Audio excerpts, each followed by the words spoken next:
Hey hi welcome to my channel. నేను last వీడియోలో మీకు టీఎస్బీ పాస్ వెబ్ పేజ్లో ఏమేమి ఉన్నాయి, ఏ ఇన్ఫర్మేషన్ ఎక్కడ దొరుకుతుంది, ఎటువంటి ఇన్ఫర్మేషన్ అనేది మనకు వెబ్సైట్లో ఉందో చెప్పాను. ఇప్పుడు ఒకసారి మీకు ఎలా అప్లై చేసుకోవాలో చెప్పేశాను. ఎందుకంటే చాలామంది ఎలా అప్లై చేసుకోవడో తెలియక చాలా ప్రాబ్లం ఫేస్ చేస్తున్నారు. కొంతమంది మీ సేవ వాళ్ళు ఉంటారు. మీ సేవ వాళ్ళు ఎలా అప్లై చేయాలో తెలియదు. వాళ్ళకి తెలిసిన విధానంలో వాళ్ళు అప్లై చేయడము, తర్వాత మొత్తం పేమెంట్ అయిపోయిన తర్వాత రిజెక్ట్ అవ్వడము, ఇలాంటి ప్రాబ్లం అంటూ ఫేస్ చేస్తున్నారు ఇప్పుడు సిటిజన్స్. అందుకోసం మనం అలాంటి ప్రాబ్లం లేకుండా ఒక్కసారి మీకు స్టెప్ బై స్టెప్గా ఎవ్రీ స్టెప్ ఎలా అప్లై చూపిస్తాను. ఒక్కసారి ఇది ఫాలో అయిపోండి. మీరు ఎటువంటి రిజెక్షన్ లేకుండా మీకు ప్రొసీడ్ అయిపోతుంది అప్లికేషన్ అనేది. ఇక్కడ గూగుల్లో మనం యూఆర్ఎల్ లింక్ ఎంటర్ చేద్దాం. ఒకసారి tsbpass.telangana.gov అని క్లిక్ చేయండి. మనకు వెబ్ పేజ్ అనేది ఓపెన్ అవుతుంది. లాస్ట్ వీడియోలో ఈ వెబ్ పేజ్లో ఎక్కడెక్కడ ఏముంటుంది అనేది డీటెయిల్గా చెప్పాను. ఇప్పుడు ఎలా అప్లై చేసుకోవాలో చూద్దాం ఒకసారి మనం. మీకు లాగిన్ ఐడి ఉంది, ఇక్కడ అప్లై నవ్ 2 ఆప్షన్స్ కనిపిస్తున్నాయి. మీరు కొత్తగా అప్లై చేసే వాళ్ళైతే అప్లై నవ్ అని క్లిక్ చేసుకోవాలి. అక్కడ మొబైల్ నెంబర్ ఎంటర్ చేసి పాస్వర్డ్ సెట్ చేసుకోవచ్చు. నేను ఆల్రెడీ నాకు అకౌంట్ ఉంది కాబట్టి నేను లాగిన్లోకి వెళ్ళి చూపిస్తాను మీకు. లాగిన్పై క్లిక్ చేయగానే సిటిజన్ లాగిన్, ఆఫీసర్ లాగిన్ రెండు పంపించాయి. మనం సిటిజన్ లాగిన్ క్లిక్ చేయాలి. తర్వాత మీ మొబైల్ నెంబర్, పాస్వర్డ్ ఎంటర్ చేయండి. ఎంటర్ చేసిన వెంటనే లాగిన్ అని క్లిక్ చేసేయండి. చేసిన వెంటనే ఇక్కడ మీరు ఒకసారి అబ్జర్వ్ చేస్తే మీరు ఇంతకుముందు నేను చేసిన అప్లికేషన్స్ అన్నీ ఇక్కడ చూపిస్తున్నాయి నాకు. మీరు ఎప్పుడెప్పుడు ఏ అప్లికేషన్ చేశారో కూడా మొత్తం ఇక్కడ మన డేట్తో సహా, టైంతో సహా ఇక్కడ చూపిస్తుంది. మీ పాసిబుల్ మీరు అప్పుడు డౌన్లోడ్ చేసుకోకపోతే కూడా అక్నామిట్ ఇప్పుడు డౌన్లోడ్ చేసుకోగలుగుతారు. ఇక్కడ అప్లై నవ్ అని క్లిక్ చేయండి. బిల్లింగ్ పర్మిషన్ మనకి ఇక్కడ 3 types ఆఫ్ కేటగిరీస్. ఆ 3 types ఆఫ్ కేటగిరీస్ ఏంటంటే instant registration, instant approval and all other categories. Instant registration అంటే మనకు బిల్డింగ్ హైట్ వచ్చేసి 7 meters బిలో ఉండాలి అండ్ మనకు 75 square yards బిలో ఉంటేనే మనకి ఇన్స్టెంట్ రిజిస్ట్రేషన్లో అప్లై చేసుకోవాలి. అండ్ ఇన్స్టెంట్ అప్రూవల్ వచ్చేసి మనకు 75 square yards to 500 square meters వరకు ఉంటే మనం ఇన్స్టెంట్ అప్రూవల్లో వెళ్ళి అప్లై చేసుకోవాలి. And 10 meters height below. Other categories వచ్చేసి above 500 square meters plus above 10 meters height ఉంటే మనం అదర్ కేటగిరీస్లో అప్లై చేసుకోవాలి. ఈరోజు ఇన్స్టెంట్ రిజిస్ట్రేషన్ మీకు ఎలా అప్లై చేసుకోవాలో చూపిస్తాను నేను. ఒకసారి ఇన్స్టెంట్ రిజిస్ట్రేషన్ పైన క్లిక్ చేయండి. చేసిన వెంటనే మీకు అప్లికెంట్ డీటెయిల్స్ అడుగుతుంది. ఇక్కడ అప్లికెంట్ డీటెయిల్స్ ఏంటివంటే మీరు అప్లికెంట్ ఎవరైతే ఓనర్ ప్రజెంట్ ఉన్నారో వాళ్ళ డీటెయిల్స్ అంటే ఇక్కడ ఎంటర్ చేయాలి మనం. ఒకసారి ఎంటర్ చేసిన వెంటనే అప్లికెంట్ ఫుల్ నేమ్ ఎంటర్ చేయండి ఇక్కడ. అండ్ ఇక్కడ relationship son of, wife of, daughter of, anything ఏది మీకు ఏది అప్లికబుల్ అయితే అది పెట్టుకోవచ్చు ఇక్కడ మనం. తర్వాత మీరు రిజిస్టర్డ్ మొబైల్ నెంబర్, మీరు ఏదైతే పర్మనెంట్ మొబైల్ నెంబర్ ఉంటుందో అదే నెంబర్ ఇవ్వాలి. ఎందుకంటే మనకి ఇక్కడ మీకు ఏదైనా ఫ్యూచర్లో మెసేజ్లు వచ్చినా సరే, మీకు అప్లికేషన్ రిజెక్ట్ అయినా, సక్సెస్ అయినా, ఏదైనా ప్రాబ్లం ఉన్నా, షార్ట్ ఫాల్ వచ్చినా మనకి ఈ నెంబర్కి వస్తాయి.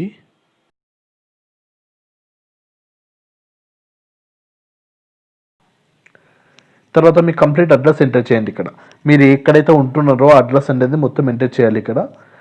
తర్వాత మనకు ఇక్కడ ఆధార్ కార్డ్ నెంబర్ కూడా compulsory mandatory. Aadhaar card number కూడా నెంబర్ ఎంటర్ చేసినాక సేవ్ అని కంటిన్యూ అవుతుంది. సేవ్ అని కంటిన్యూ చేసిన వెంటనే మనకు ప్లాట్ డీటెయిల్స్ అనేది ఓపెన్ అవుతుంది. ప్లాట్ డీటెయిల్స్లో మనకు plot number, first plot number enter చేయాలి. Plot number, door number or house number or survey number ఏదైనా ఎంటర్ చేయొచ్చు ఇక్కడ మనం. ఎంటర్ చేసిన వెంటనే మనకు స్ట్రీట్ అండ్ రోడ్ కనిపిస్తుంది. స్ట్రీట్ అండ్ రోడ్ వచ్చేసిన ఆప్షనల్, మనకు అవసరం ఉంటే పెట్టుకోవచ్చు, లేకపోతే లేదు. ఎందుకంటే మనకు కొన్ని ప్లాట్స్కి స్ట్రీట్ నెంబర్, రోడ్ నెంబర్ ఉండదు. సో దట్ అలాంటి ఏరియాస్ కోసమే ఇది మనము ఆప్షనల్గా పెట్టాము ఇక్కడ. మళ్ళీ తర్వాత కాలనీ, ఇప్పుడు కాలనీ మీ ప్లాట్ ఏ కాలనీకి అప్లికబుల్ ఆ కాలనీ ఏరియా ఇక్కడ మెన్షన్ చేయాలి. అండ్ విలేజ్ నేమ్ ఎలా ఎంటర్ చేస్తారంటే మీరు ఒక్కొక్క లెటర్ కొద్దిగా టైం ఇస్తూ గ్యాప్ ఇస్తూ ఎంటర్ చేయాలి. ఒకేసారి ఇప్పుడు ఫర్ ఎగ్జాంపుల్ నల్గొండ ఉందనుకోండి, నల్గొండ అని ఒకేసారి టైప్ చేయకుండా ఎన్ కొద్దిగా టైం ఇచ్చిన తర్వాత ఏ అలా టైం ఇస్తూ ఎంటర్ చేయాలి. అప్పుడు డ్రాప్ డౌన్ లిస్ట్ అనేది మనకు ఓపెన్ అవుతుంది. డ్రాప్ డౌన్ లిస్ట్ ఓపెన్ అయితే మీరు డ్రాప్ డౌన్లో సెలెక్ట్ చేసుకోవచ్చు. మీరు ఒకేసారి మొత్తం ఎంటర్ చేశారు అనుకోండి అది చూపించదు మనకు. ఒకసారి విలేజ్ సెలెక్ట్ చేసుకున్న వెంటనే ఇక్కడ ఒకసారి చూస్తే మీరు మండల్, మున్సిపాలిటీ అండ్ డిస్ట్రిక్ట్ ఆటోమేటిక్గా తీసేసుకుంటుంది. అండ్ సర్వే నెంబర్ ఇచ్చిన వెంటనే మీకు ప్లాట్ డీటెయిల్స్లో ఆటోమేటిక్గా అడ్రస్ అనేది వచ్చేస్తుంది. ఎందుకంటే మనకు విలేజ్ ఇచ్చారు, మండల్ ఇచ్చారు, మున్సిపాలిటీ ఇచ్చారు, డిస్ట్రిక్ట్ ఇచ్చారు, ప్లస్ సర్వే నెంబర్ పైన ప్లాట్ నెంబర్ ఉంది, మనకి ఏరియా కాలనీ ఉంది. ఏరియా ఆఫ్ కాలనీ అంతా వచ్చేసి మనకి డైరెక్ట్ ప్లాట్ డీటెయిల్స్లో ఆటో జనరేట్ అయిపోతుంది. అండ్ తర్వాత మనకి జియో కోఆర్డినేట్స్ అనేది సెలెక్ట్ చేసుకోవాలి. జియో కోఆర్డినేట్స్ అంటే ఏంటంటే మీ ప్లాట్ లొకేషన్ మనం గూగుల్ మ్యాప్లో ఎక్కడుందో 4 ఆర్ 6 ఆర్ ఎన్ని పాయింట్స్ అయినా పెట్టుకొని మీ ప్లాట్ని కరెక్ట్గా మనం ఇండికేట్ చేసి చూపించాలి. ఇది మాత్రం చాలా జాగ్రత్తగా చేయాలి, ఎందుకంటే మనకు ఫ్యూచర్లో రిజెక్ట్ అయ్యే ఛాన్సెస్ కూడా ఉంటాయి ఇక్కడ. మనం కరెక్ట్గా ఇప్పుడు ఇండికేట్ చేసి పెట్టలేదనుకోండి, ఆఫీసర్ ఇన్స్పెక్షన్కి వస్తారు. ఇన్స్పెక్షన్కి వచ్చినప్పుడు మీ ప్లాట్, మీరు మార్క్ చేసిన ప్లాట్ అది వేరే వాళ్ళ బౌండరీస్లో, వేరే వాళ్ళ ప్లాట్లో ఉందనుకోండి, అది మిస్రిప్రజెంటేషన్ అవుతుంది అప్పుడు. సో దట్ అప్పుడు మనకు రిజెక్ట్ అయ్యే ఛాన్స్ ఉంటుంది. ఆ ప్రాబ్లం లేకుండా మనం ఒకసారి ఎంత వీలైతే అంత జూమ్ చేసుకొని మార్క్ చేసుకుంటే మనకు బెటర్. తర్వాత సెలెక్ట్ ఏరియా అవుతాయండి. తర్వాత మనకు ఇక్కడ 2 ఆప్షన్స్ కల్పిస్తున్నాయి, plot area as per document, plot area as per ground. ఇక్కడ 2 ఆప్షన్స్ ఉన్నాయి కదండి. 2 ఆప్షన్స్ సేమే కదా, ఏం డిఫరెంట్ అని అనుకోవచ్చు. బట్ మనకు ప్లాట్ ఏరియా యాజ్ పర్ డాక్యుమెంట్లో ఒకటి ఉంటుంది, కొంతమందికి యాజ్ పర్ గ్రౌండ్లో ఒకటి ఉంటుంది. ఎందుకంటే మనకు ప్లాట్ ఏరియా డాక్యుమెంట్లో కొద్దిగా ఎక్కువ ఉండి, గ్రౌండ్కి వచ్చేసరికి ఏదో కొద్దిగా రోడ్ ఎఫెక్టింగ్ వల్లనో ఏదో ఒక దాని వల్ల మనకి ఏరియా అనేది తగ్గే ఛాన్సెస్ ఉంటుంది గ్రౌండ్లో. రెండు డిఫరెంట్ ఉంటుంది. ఇక్కడ రెండు ఎన్ని ఉన్నాయి పర్టికులర్ మెన్షన్ చేయాలి. ఇక్కడ స్క్వేర్ యార్డ్స్, స్క్వేర్ మీటర్స్ ఏది ఉంది యూనిట్స్ అనేది పక్కా చూసుకోవాలి, లేకపోతే మనకు చాలా డిఫరెన్స్ అంటూ వస్తుంది. మళ్ళీ మిస్రిప్రజెంటేషన్కి వెళ్ళి మళ్ళీ రిజెక్ట్ అయ్యే ఛాన్స్ ఉంటుంది. ఇది మాత్రం చాలా అంటే చాలా కేర్ఫుల్గా జాగ్రత్తగా చూసుకోవాలి, ఎందుకంటే ఒక్కసారి సబ్మిట్ చేసిన తర్వాత మనకి ఎడిట్ ఆప్షన్ అనేది అసలు ఎక్కడా ఉండదు. చాలా చూసుకొని జాగ్రత్తగా చేయాలి ఇది. తర్వాత సైట్ ఫోటోగ్రఫీస్ అనేది అప్లై చేయాలి. ఇక్కడ మనం సైట్ ఫోటోగ్రఫీస్ అనేది అప్లోడ్ చేయాలి. ఇప్పుడు సైట్ ఫోటోగ్రఫీస్ మీరు ఏమైనా అడిషనల్గా సైట్ ఫోటోగ్రఫీ అప్లోడ్ చేయాలంటే ఈ అడిషనల్ ఆప్షన్ ఉంది కదండి, అక్కడ ఆప్షనల్ అని ఆప్షన్ ఉంది. అక్కడ మనకి ఆప్షన్ అంటే మీకు చేయొచ్చు, చేయకపోవచ్చు. మీరు చేయాలనుకుంటే అక్కడ అప్లోడ్ చేయండి. Legal proofs of ownership. Proofs of ownership అంటే ఓనర్షిప్ డాక్యుమెంట్, ఆ ప్రాపర్టీ మీది అని ఓనర్షిప్ డాక్యుమెంట్ ఉంటుంది కానీ ఆ ఓనర్షిప్ డాక్యుమెంట్ అనేది కంపల్సరీ మెయింటైన్ చేయాలి. మళ్ళీ సైట్ ఎఫెక్టెడ్ బై, మీ సైట్ ఎక్కడైనా ఎఫెక్టెడ్ అయిందా లేదా అనేది చూసుకోవాలి. మరి హెరిటేజ్ స్ట్రక్చర్లనా, ఆయిల్ పైప్సా, లేకపోతే మీది ఎక్కడైనా ఎఫెక్ట్ అయి ఉంటే మీరు ఎక్కడైతే ఎఫెక్ట్ అవుతుందో అది క్లిక్ చేసుకోవాలి. నాకు ఇక్కడ ఎఫెక్ట్ అవ్వట్లేదు కాబట్టి నాట్ అప్లికబుల్ అని క్లిక్ చేసుకుంటున్నాను. ఇప్పుడు ఆ క్లిక్ చేసుకున్న వెంటనే మీ ప్లాట్ ఏరియా అనేది మీ స్లమ్ ఏరియాలో పడుతుందా లేదా అనేది ఆప్షన్ అండి. మీ స్లమ్ ఏరియాలో పడితే ఎస్ అని అవుతుంది. ఎస్ అవుతుంటే మనకు డ్రాప్ డౌన్లో లిస్ట్ చూపిస్తుంది. మీరు ఏదైతే స్లమ్ ఏరియాకి పడుతుందో అది ఆ ఏరియా క్లిక్ చేసుకోవాల్సి ఉంటుంది. నాది స్లమ్ ఏరియాలో పడట్లేదు కాబట్టి నో క్లిక్ చేశాను ఇక్కడ.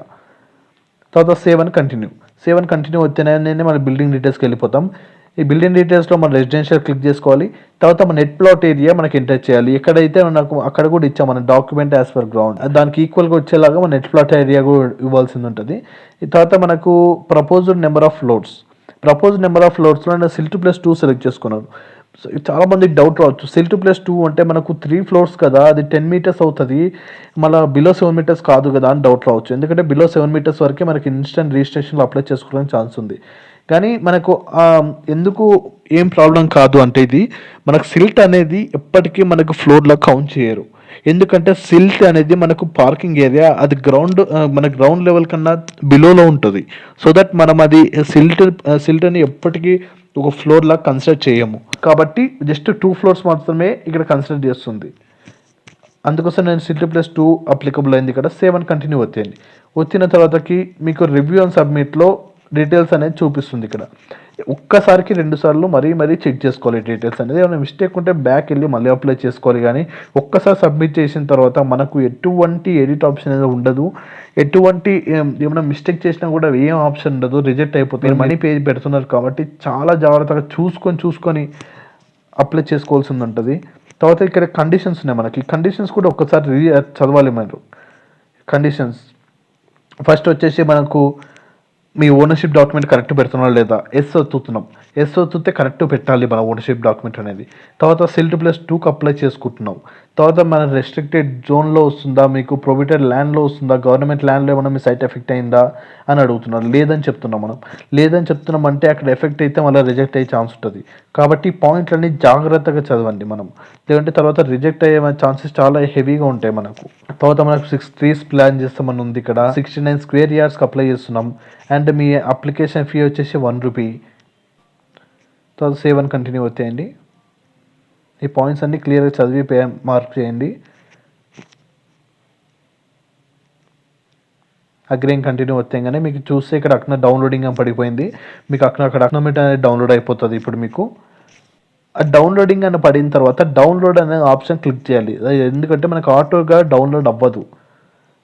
క్లిక్ చేసిన వెంటనే మీకు ఒక్కసారి అక్నాలెడ్జ్‌మెంట్ ఎలా ఉంటుందో చూపిస్తాను నేను. అక్నాలెడ్జ్‌మెంట్ అనేది ఇలా ఉంటుంది మనకు. మనం ఇంతకుముందు ఇచ్చిన డీటెయిల్స్ అన్నీ ఇందులో మెన్షన్ చేసి ఇట్లా అక్నాలెడ్జ్‌మెంట్ అనేది జనరేట్ అవుతుంది.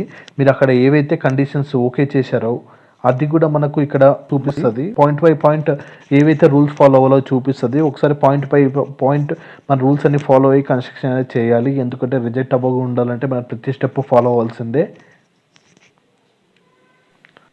తర్వాత మీరు ఏమన్నా అప్లికేషన్ డౌన్లోడ్ చేసుకోలేదు, ఏదైనా లేకపోతే డౌన్లోడ్ చేసుకున్న అప్లికేషన్ మిస్ అయింది, అప్పుడు మనం ఎలా డౌన్లోడ్ చేసుకోవాలో చూపిస్తాను ఒకసారి మీకు. హోమ్ పేజ్లో మన టాప్లో సిటిజన్ సెర్చ్ అనే ఆప్షన్ ఉంటుంది. ఒక్కసారి ఇక్కడ సిటిజన్ సెర్చ్ అని మనకు ఆప్షన్ ఉంది. సిటిజన్ సెర్చ్లో ఒక్కసారి మీరు వెళ్ళి అప్లికేషన్ సెర్చ్ చేయండి. బట్ ఎటువంటి స్పేస్ అంటూ ఉండకూడదు. మనకు ఫ్రంట్లో అయినా బ్యాక్లో అయినా అట్లీస్ట్ ఆ స్పేస్ ఉంటే మాత్రం నో అప్లికేషన్ ప్రెజెంట్ అని వస్తుంది. మనకు ఎటువంటి స్పేస్ లేకుండా ఒకసారి సెర్చ్ చేయండి.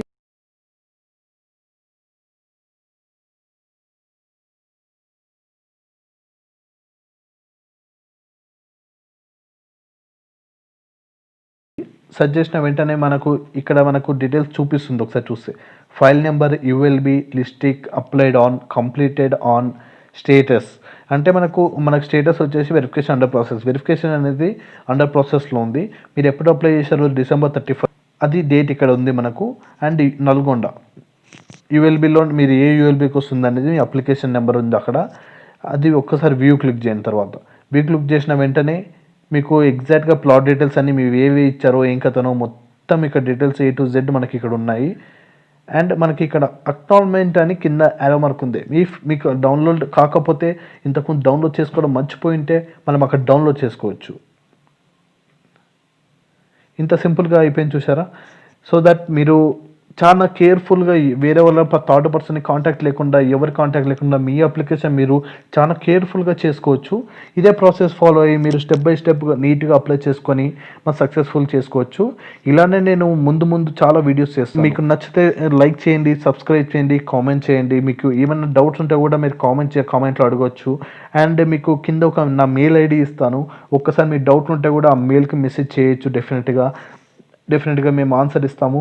అండ్ నేను నెక్స్ట్ వీడియోలో ఇన్స్టెంట్ అప్రూవల్ ఎలా అప్లై చేసుకోవాలో చూపిస్తాను. సింగిల్ విండో సిస్టంలో ఎలా అప్లై చేసుకోవాలో చూపిస్తాను. అండ్ DCR పోర్టల్లో డ్రాయింగ్ ఎలా స్క్రూటినీ చేయాలో చూపిస్తాను. అండ్ మీకు టికెట్ రేజ్ చేయడం అంటే మనకి ఎటువంటి ఇష్యూ ఉన్నా సరే, ఏమైనా ప్రాబ్లం ఫేస్ చేస్తున్నా సరే మన టికెట్స్ వ్యూపర్స్కి టికెట్ అంటూ రేజ్ చేసి మన కంప్లైంట్ మనకి ఇవ్వచ్చు. వాళ్ళు మనకు సాల్వ్ చేస్తారనమాట. ఆ టికెట్ ఎలా రేజ్ చేయాలో చూపిస్తాను. Thank you for watching.